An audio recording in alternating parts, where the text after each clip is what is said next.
Hey, what's going on? Todd Shaw with another episode of Sawdust Dude. Woo!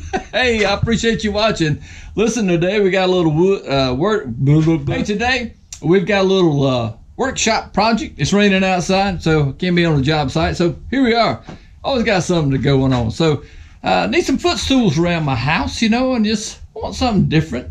I could go to the store and buy them, but where's the fun in that? So let's make something. So I kind of got a whole farmhouse vibe, shabby chic going on at my house, and I ran across, this is one that I made not too long ago.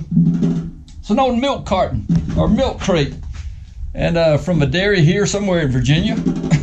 But I turned that into a footrest slash little storage area. You can pop the top off. And we're gonna do the same thing with a soda crate. Soda cracker, yeah, so soda crate. And another little kind of Virginia theme going on. But I'm going to take you through the process how to make something cool for your house. Yeah, you can even make them and sell them. Oh, now I like that. All right, stay tuned. Here we go. Hey, so let's talk about this real quickly. Some of the materials that you'll need. Obviously, where you get an old milk crate, like I just picked up at an antique store or job site that I was on. You can see in the bottom down there. It was hauled, you know, milk bottles. These are some legs I made, minus that spider web down there, or cobweb. Pay no attention to that. But anyway, I made those legs and just fastened them from the top. I also added a little wood bottom there. Man, all kind of cobwebs. But so anyway, yeah, and then put little felt pads on there. I might do bigger felt pads, yeah. But anyway, so and I made these legs myself.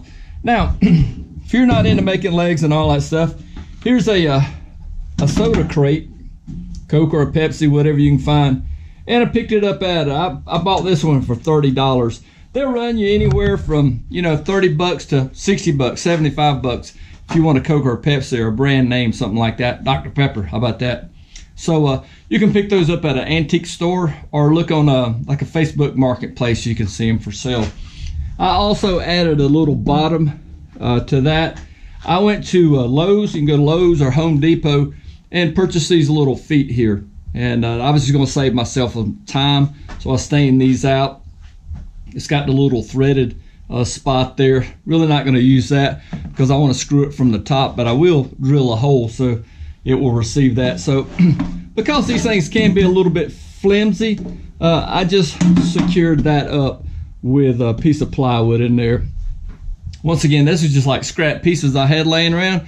You can also purchase smaller pieces of plywood at Home Depot or Lowe's. So, you know, if you want to spend a little money there instead of buying a big old sheet, got a little piece laying around, use that or buy a little piece.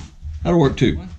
Other things that you'll need, obviously, you'll need some fabric for the top. This is some material I found at Hobby Lobby, where they've always got like 40 to 70% off. That's furniture grade material, so I wanted something heavy duty. I bought some foam while I was there, and I cut all this out on the bandsaw, even the foam, and then a little piece of you know, 1/4 inch plywood, if you want to call it that, about 3/16. We're going to glue the foam to the board, and I'm just going to kind of work through the process. We'll stop and talk about it, but you kind of follow along, and good luck on your project. Let's get started, okay? All right, so I got my piece of plywood laying in the bottom of my box there, because like I said, this wood can be kind of flimsy. You want to get a crate that's not too beat up and banged up. And I went ahead and made a mark. I did like 2 inches in and 1.5 inches in this way. I went ahead and kind of predetermined where I wanted my legs to go. And you can buy one of those little inserts where this just threads in. But to add security, that wooden bottom, I'm going to kind of sandwich this piece and the plywood and the leg together, so it'll have a nice secure base. Because if you're going to be putting your feet on it or sitting on it, you want to make it a little bit stronger. This is a little 5/8 bit from a Craig pocket hole, so it good sharp cutting bit. See how that piece of wood split already? That's that. kind of tell my plywood just fell out, so I gotta re-secure that. Stick my piece of plywood back in there, figure out how I had it, something like this. And I made it snug because one of these walls had a little bow to it, so I made that piece snug in there. Then I could take my bit and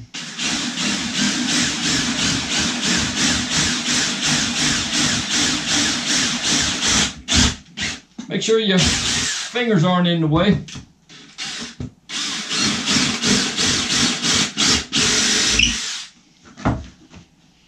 And I left that hole in there because I really want to know where I need to put my screws, because I will add some screws on the top side.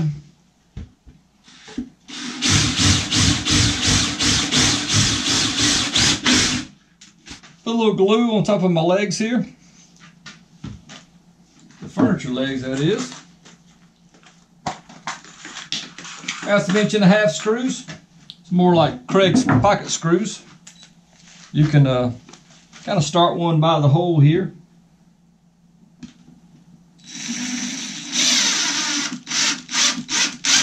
You can pre-drill it if you want. You get your angle here. I'm just going to set my leg how I want it, and then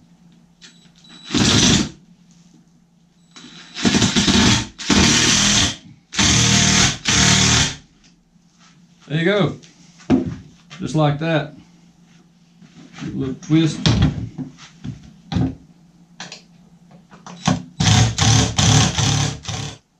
Shoot some glue on it, and repeat the process. Just kind of like that. That looks good. You don't like these holes in here? Remember, you can always buy a little plug and stick in there, or little buttons to go in those little holes, which will just finish it off even more. You can paint this a different color, put it in there. We're just kind of going through the process here, just kind of like how you do it. So anyway, so there we are. And that's got a nice secure base. I got one of the legs that's a little long, but I'll have to do some sanding and some correcting to get that wobble out of it. Sometimes these crates are a little been beat up and banged up. It may have a torque or a twist to it, so that's where that can come from as well. But all you have to do is just kind of scribe. It'll be that leg over there, or this one back one here. And so I can just cut a little bit or sand a little bit off, and that'll take care of that. So that's no biggie. So basically my cushion is going to fit down inside the box, but see how low that is going to be? I want it to sit up higher. I almost want it to be like a little, like a muffin top. I want it to sit out like that a little bit. And so what I did, or decided to do, I just cut some 2x4s. And we're going to take these 2x4s and just lay them in here like so. And also that adds some more stability and also some weight. These crates aren't really heavy, so I don't know if you sit on it or you put your feet on it. I want there to be some stability and strength to it. Now let me show you one thing about these 2x4s. I'm going to take these 2x4s and I'm going to put them over here because I don't want it against the wall, because you know why? I've got these little handle spots. So I'm going to sit it back, and that way if I need to put my hand in there, that I've got room. So you can paint these 2x4s a color, dark, and darken them up, and that way they're not as visible. So I don't want it right against it. I'm going to recess it a little bit. And of course, I can always go in and stain a little bit of it once it's set back like that. Like I said, you can finish it the inside or the outside. Finish it out however you would like. All right.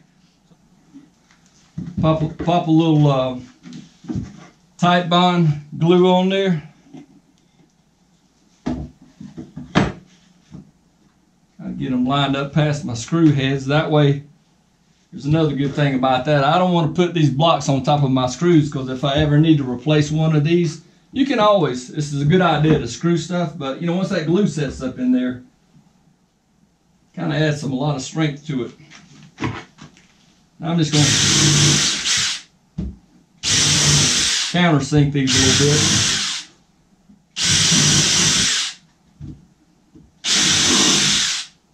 Take your time. You know, I'm just kind of through the rushing through this a little bit for you guys, and you just use those same 1.25" or 1.5" screws and pop them in there. There we go. That way you just kind of get the idea and the gist of it. Take your time, don't rush through it. It's always better to do it right the first time. It's probably doubled in weight already, which is a good thing. That's kind of what I want. I just have these blocks sitting in here. Remember, you can plug those holes if you want. Stain all this out a darker color.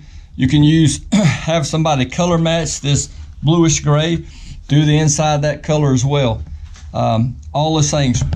Big thing, I didn't want that against this hole where you could see it as bad. But like I said, you can always just get in there and brush that up, or do it beforehand.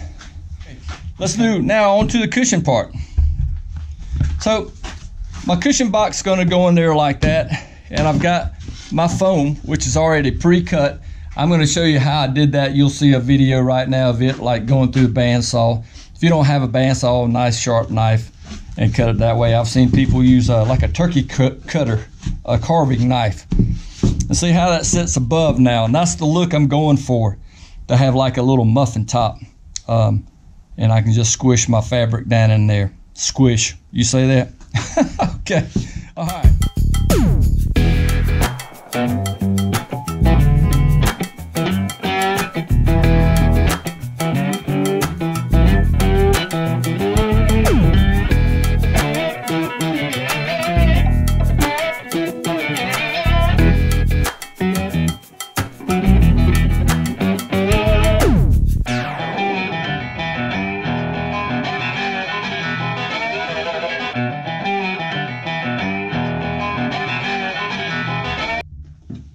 Alright, gonna get my box out of the way.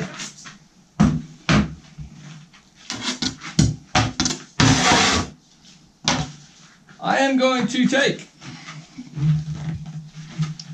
some 3M high strength number 90. It's just contact cement. So you can put some paper down, and I'm just going to shoot along this board there. Whee! Make sure you use a well-ventilated area. And then I'm going to spray some on my foam, because it is contact cement.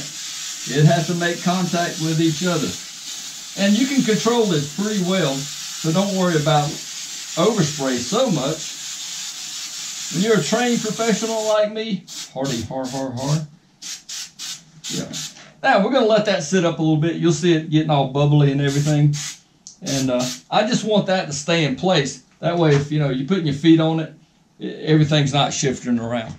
All right, guys, so here we go. I did, while the glue was drying, I had some acrylic paint. So I went ahead and painted some brown in there. And you see just how it's in there. You can use a darker brown or a black. I'm just kind of using what I had. And don't laugh, doggone you. That's the best I can do. If I were to do this on a regular basis, I would really take time. This is where I need help, okay? I would take it to an upholstery shop and have them make me a cushion. For real. Yeah. And I'm going to just kind of gently push that into the side. And there you go. And so now, once I said you can, I got to level out the bottom there, but there's a neat little cushion there. So get the sawdust off of it. You can add more cushion to it. That was a 3-inch foam pad in there, memory foam pad. And you can always just take make a wooden top. Take this out, make a wooden top. It could be a little side table or whatever. But and then we can take this back out, shoot it with a clear coat, so it kind of holds up a little bit more. But there you go, folks.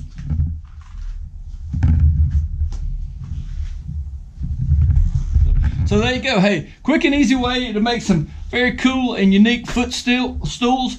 put some felt pads on the bottom. You're rock and roll, ready to go. So, hey, for under $100, it's not a bad little project to do there. So, something fun, something totally different. And if you got a whole farmhouse vibe, might want to check this out. Well, cool deal. Hey, thanks again for watching another episode of the Sawdust Dude. Appreciate you watching, and I'll see you real soon. Oh, yeah! Let's kick our feet up. See ya!